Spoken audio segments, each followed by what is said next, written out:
নমস্কার। জয় গুরু, জয় গুরু। ক্রমশ লাল পাসপোর্ট দেওয়ার একদম বেড়ে গেছে, উৎসাহ সমস্ত বেড়ে গেছে। এখন ঝটাপট সব লাল পাসপোর্ট জমা হচ্ছে। আগের বারে আমি বলেছিলাম যে ৬২ জন লাল পাসপোর্ট জমা দিয়ে তাদের নিজস্ব পাসপোর্ট নিয়ে নিয়েছেন। এখন শোনা যাচ্ছে সেই সংখ্যাটা ৮৯-তে পৌঁছে গেছে। ক্রমশ চড়াং চড়াং চড়াং করে লাফিয়ে চলছে একদম। সেখান থেকে একদম উপদেষ্টা থেকে, সাধারণ কচিকাঁচা থেকে আরম্ভ করে একেবারে বিচারপতিরা পর্যন্ত। আচ্ছা, বিচারপতিরা কেন কূটনৈতিক পাসপোর্ট জমা দেবেন আমার তো মাথায় ঢুকছে না। তাহলে বিচারপতিরাও কি এর মধ্যে জড়িত নাকি? কি জানি বাবা, এইটা ক্রমশ ধন্দ লেগে যাচ্ছে। সব কূটনৈতিক পাসপোর্ট জমা দিয়ে নিজেদের পাসপোর্ট নিয়ে নিচ্ছেন, কারণ সব ভাগবার তাল হচ্ছে। এখন সময় খুব ঘোলাটে। আগে যদিও বা একটা ব্যাপার ছিল যে আমেরিকা ভারতের শত্রু, এখন আমেরিকা যদি কিছু হয় তাহলে পরে আমেরিকা অন্তত বাঁচাবে, অথবা আমেরিকার দিকে চেয়ে, রক্তচক্ষুর দিকে চেয়ে ভারত হয়তো কিছু করবে না। কিন্তু আমেরিকাও তো এখন পালে হাওয়া দিয়ে তো এদিকে চলে এসছে। এখন তাহলে বাঁচাবে কে? বাঁচানোর তো তাহলে কেউ নেই। এখন ওই জন্য আরো ৬২ থেকে ৭৯ দিকে, ৮৯-এর দিকে চলে গেছে। ৮৯ না ৮৯ বোধ হয়, হ্যাঁ ৮৯ জন। এখনো পর্যন্ত এটা ধীরে ধীরে বাড়বে। এর মধ্যে কচিকাঁচাও আছে। ওদিকে আমেরিকা এবং কানাডার সমস্ত টিকিট ফিকিট সমস্ত বিক্রি হতে শুরু করে, অ্যাডভান্স বুকিং চলছে। সব অ্যাডভান্স বুকিংগুলো হচ্ছে কিন্তু আপনার ১৩ থেকে ১৭-র মধ্যে অ্যাডভান্স বুকিং। এখন এরা একটা পুরনো এর দিয়ে, ঘটনা দিয়ে এরকম শিক্ষা নিয়েছে। আওয়ামী লীগের যত নেতা মন্ত্রী ছিল, যত আপনার উচ্চ পর্যায়ের নেতা ছিল, তাদের যত কূটনৈতিক পাসপোর্ট ছিল, সব তো সরকারের ঘরে জমা রাখতে হয়। সরকারের ঘরে জমা রেখে একজন দুই ব্যক্তি দুটো পাসপোর্ট রাখতে পারে না। সরকারের ঘরে জমা রেখে লাল পাসপোর্ট দিত, কূটনৈতিক পাসপোর্ট। এখন কূটনৈতিক পাসপোর্ট যদি সরকার যদি বদল হয়ে যায় বা কোনো রকম যদি অঘটন ঘটে যায়, তাহলে পরে এখন কূটনৈতিক পাসপোর্ট দিয়ে যদি আটকে দেয়, যে কেউ আটকাতে পারে, তাহলে সেক্ষেত্রে গিয়ে সাধারণ পাসপোর্ট তখন আর পাওয়া যাবে না। যেমন আওয়ামী লীগ নেতারা পাননি, তারা বহু কষ্টে তো এপার ওপার গলে, ফাঁক ফোকর গলে ভারতে চলে এসছেন। কিন্তু এনাদের জায়গা হবেন কোথায়? হবেটা কোথায়? ফলে এনারা এখন আগে থেকে ওই আওয়ামী লীগের দুর্দশা দেখে এখন নিজেরা সমস্ত কূটনৈতিক পাসপোর্ট এখন জমা দিয়ে নিজেদের পাসপোর্ট নিতে আরম্ভ করেছেন। এখন একটা কূটনৈতিক পাসপোর্ট যার কাছে থাকে, তিনি নিজেকে রাজা মহারাজা একেবারে মনে করেন। এখন সেই রাজা মহারাজারা এখন নিজেদের রাজত্ব আর মুকুট ছেড়ে এখন সাধারণ মানুষের মতো পাসপোর্ট নিয়ে নিয়েছেন। পাসপোর্ট নিয়ে তারা এখন জয়গুরু বলে এখন সাধারণ পাসপোর্ট নিয়ে সমস্ত টিকিট ফিকিট কেটে ফেলেছেন। টিকিটের এখন খুব আকাল, বাংলাদেশে টিকিটের খুব আকাল। এখন আমেরিকা, কানাডা, তারপর আপনার যে সমস্ত আরো ওই ধরুন ব্রিটেন, তারপর ইউরোপিয়ান কয়েকটা দেশের সমস্ত টিকিট সমস্ত কাটাফাটা হয়ে গিয়েছে। কার কোন টিকিট কাটা হয়েছে বলতে পারবো না, তবে খবর পাওয়া যাচ্ছে এরম টিকিট কাটা হয়ে গেছে।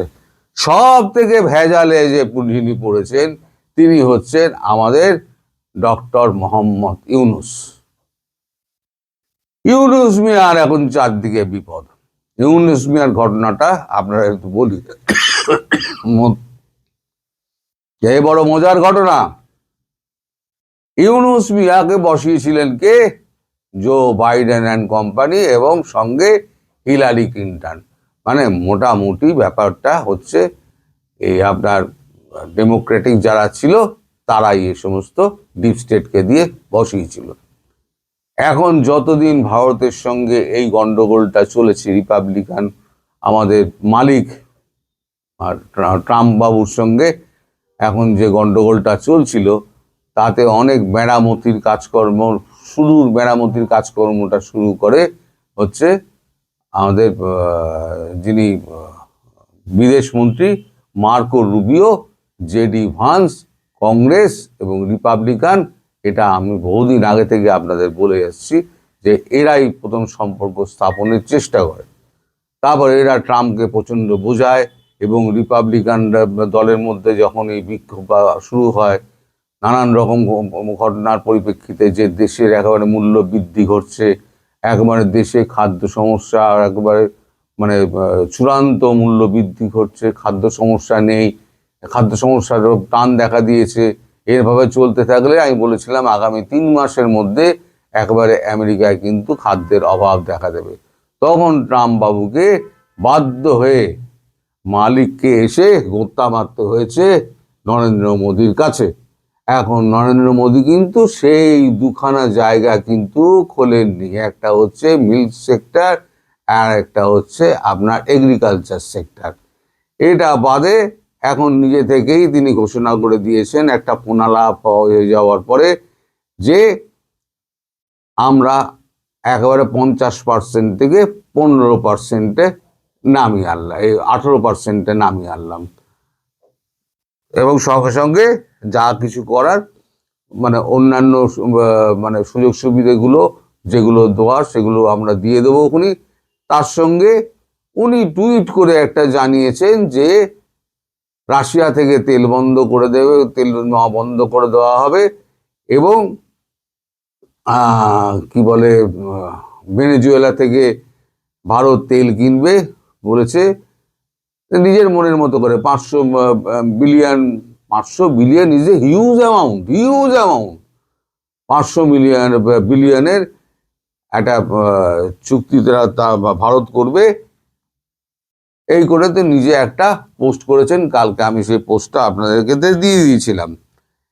এখন এই ঘটনা হওয়ার পর এখন মার্কিন যুক্তরাষ্ট্রের ওপরে যে চাপটা, ট্রাম্পের ওপরে যে চাপটা হয়েছে, সেই চাপটা এখন বুঝতে পারছেন ডোনাল্ড ট্রাম্প, তিনি এখন সমস্ত কিছু ছেড়ে দিয়েছেন। এখন ডোনাল্ড ট্রাম্প যতই বলুন না কেন আমি এই শর্ত হয়েছি, নরেন্দ্র মোদী কিন্তু খুব প্লেন অ্যান্ড সিম্পল একটা, নরেন্দ্র মোদী কথা বলেন না, Narendra Modi plain and simple একটা বার্তা পাঠিয়েছেন টুইটারে বার্তা পাঠিয়ে এক্স হ্যান্ডেলে বার্তা দিয়ে উনি লিখেছেন, নরেন্দ্র মোদী, আমি পড়ছি নরেন্দ্র মোদীর বার্তা, আপনারা ভালো করে দেখুন।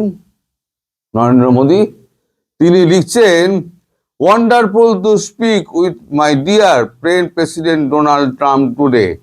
একদিন কেউ প্রেসিডেন্ট ট্রাম্প লিখতেন, এখন আবার ফিরে এসছেন my dear friend. Delighted that made in India products will now have a reduced tariff of 18%. Big thanks to President Trump on behalf of 1.4 billion people of India of this wonderful announcement. When two large economies and the world's largest democracies work together, it benefits our people, unlock immense opportunity and mutually beneficial cooperation. President Trump's leadership is vital for global peace, stability, and prosperity. India fully support his effort for peace. I look forward for working closely with his take to our partnership to unprecedented height. এখানে কোথাও কিন্তু নরেন্দ্র মোদী লেখেননি এক ছত্তরও যে আমি এর থেকে কি বলে রাশিয়া থেকে আমি কোনো তেল কিনবো না, ভেনেজুয়েলা থেকে আমি তেল কিনবো, আর 500 বিলিয়ন আমি কিনবো, এনার্জি কিনবো। নরেন্দ্র মোদী কোনো কথা বলেন না, উনি যা বলার ওর মধ্যে দিয়ে বলে দিয়েছেন যে আমি যেটা বলছি সেটাই ঠিক, আর উনি যেটা বলছেন ওনার মতো বলছেন, তাতে ভারতের কিছু যায় আসে না। ভারত তার প্রতিনিধি দল পাঠিয়ে দিয়েছে, ওখানে এখন টানা হাজরা চলবে। সেটা মোটামুটি আমি আগেও বলেছিলাম 12 থেকে 15, এই দেখবেন 15-র আশেপাশে গিয়ে এই ট্যারিফটা গিয়ে দাঁড়াবে সর্বনিম্ন ট্যারিফ।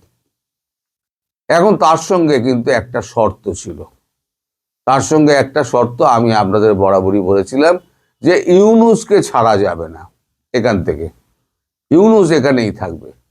এবার হয়েছে কি, যারা বসিয়েছিলেন হিলারি ক্লিন্টন এবং আপনার এই জো বাইডেন সরকার এবং ডিপ স্টেট, তারা চাইছে যে এখান থেকে তাদের ডিপ স্টেটের মাল আমাদের এই ইউনূসকে এখান থেকে সরিয়ে নিতে। কারণ ইউনূসকে আমি একটা খবরে বলেছিলাম, ইউনূস দিন রাত টেলিফোন ঘুরিয়ে যাচ্ছেন, হিলারি ক্লিন্টনকে ব্যতিব্যস্ত করে দিয়েছেন, বিল ক্লিন্টনকে ব্যতিব্যস্ত করে দিয়েছে, আমাকে এখান থেকে বার করুন, আমি তো আপনাদের সব কাজ করে দিয়েছি, আমাকে বার করুন। এবার বার করতে যখন যাচ্ছে তখন মার্কিন কংগ্রেস এবং রিপাবলিকানরা গেছে ঘুরে, তারা বলছে অনেক কষ্টে ভারতের সঙ্গে আমাদের সম্পর্ক সহজ হওয়ার পথে, এই মুহূর্তে যদি ভারতের সঙ্গে পাঙ্গা নিয়ে আবার ইউনূসকে যদি ফিরিয়ে আনা হয় বা ওখান থেকে উঠিয়ে আনা হয়, তাহলে সম্পর্ক আবার পুরনো জায়গায় ফিরে যাবে। সুতরাং ইউনূসকে আনা যাবে না। এখন ইউনূসের হয়ে গেছে ঢেঁড়া, তাই বলছি জয় গুরু, ইউনূসের হয়ে গেছে ঢেঙা। এখন ইউনূস এখন না ঘাড়কা না ঘাটকা, এখন ইউনূসের ওই ফাটা মাসে যা বলে না একটা, ওই আপনারাও জানেন না, খুলি বললাম, এখন ওইখানে আটকে গিয়েছে। ইউনূস এখন কি করবে, ইউনূস এখন পাগল হয়ে গেছে, মানে দেশের মানুষকে বুঝতে দিচ্ছে না, কিন্তু ইউনূস কিন্তু বাঁশপাতার মতো ধর করে কাঁপছে।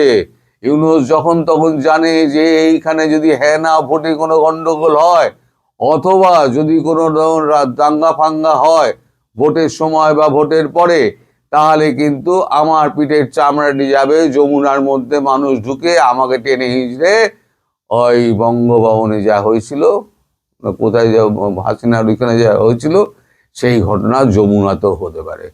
ফলে তিনি এখন ওই বলেছিলাম না, তার বিছানায় এখন শুলের মতো বিধছে, তিনি এখন খেতেও পাচ্ছেন না, ঘুমোতেও পাচ্ছেন না, তার অবস্থা খুব খারাপ।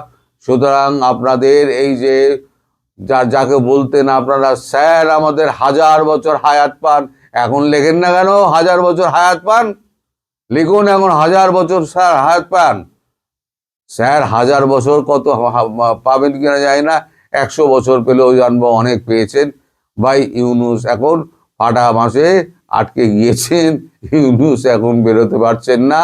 এখন যারা বসিয়েছিল তারাও এখন হরিবল হাত তুলে দিয়েছে, আমাদের কিছু করার নেই, ভারতবর্ষ ছাড়বে না। সুতরাং আমি যেটা বলেছিলাম, ইউনূস আপনাকে দেশেই থাকতে হবে, দেশেই আপনার বিচার হবে, দেশের ওই যে আপনি যেটা আইসিটি করেছিলেন যেখানে, সেইখানে আপনার বিচার হবে, আপনি প্রস্তুত থাকুন। এইটা ঘটনা যেটা বললাম দর্শক, এর মধ্যে কোনো ভেজাল নেই, একেবারে সত্যি ঘটনা। আপনারা এইবার সময়ের সঙ্গে সঙ্গে মিলিয়ে নিন। আমি যতগুলো বলেছি সময়ের সঙ্গে সঙ্গে আস্তে আস্তে সবই পাল্টেছে, এটাও পাল্টাবে, আপনাদের চোখের সামনে ঘটে যাবে, আপনারা নিজেরাই দেখতে পাবেন। সবাই ভালো থাকবেন, সুস্থ থাকবেন, সাবধানে থাকবেন এবং বলবেন জয় গুরু, জয় আল্লাহ, জয় ভগবান। তুলে নে ভাই, তুলে নে, তুলে নে। সবাই ভালো থাকবেন।